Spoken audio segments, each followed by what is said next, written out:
ఉపోద్ఘాతం కాదు, మన అందరం ఆత్మీయులం కాబట్టి రెండు మాటలు అంతే.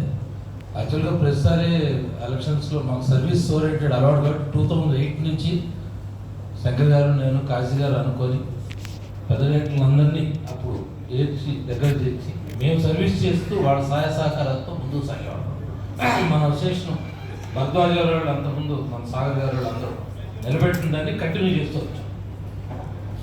మెయిన్ రాను ఏంటంటే పరిస్థితుల ప్రభావం ద్వారా ఖర్చులు అవసరం అవుతున్నప్పుడు అసోసియేషన్కి ఫండ్స్ రేజ్ చేయడం అనేది చాలా ముఖ్యమైనది.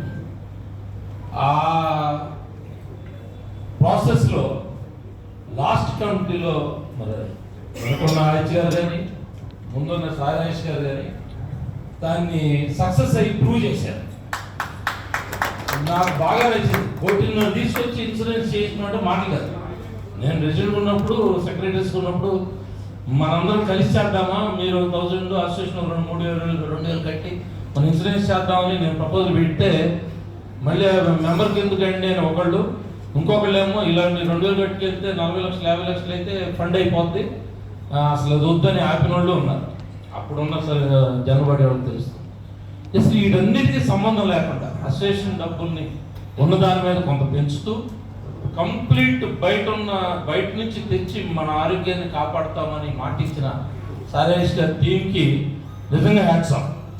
ఆ ఒక్క దీని మీదే నేను లాస్ట్ టైము ప్రెసిడెంట్గా ఇందులో ఉన్న కొంతమంది టీంతో స్టార్ట్ అయినా లాస్ట్లో మళ్ళీ మంచి టీం సెట్ అయింది, అందరూ అటే మనం ఇదయ్యాము.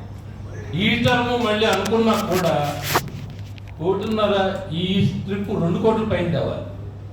దానికి డెఫినెట్గా ఇంత పరిచయాలు సక్సెస్ అవసరం. మేము సీనియర్స్ అయిన ఫీలింగ్లోనే సినిమాలు కూడా రావు కదా ఇప్పుడు.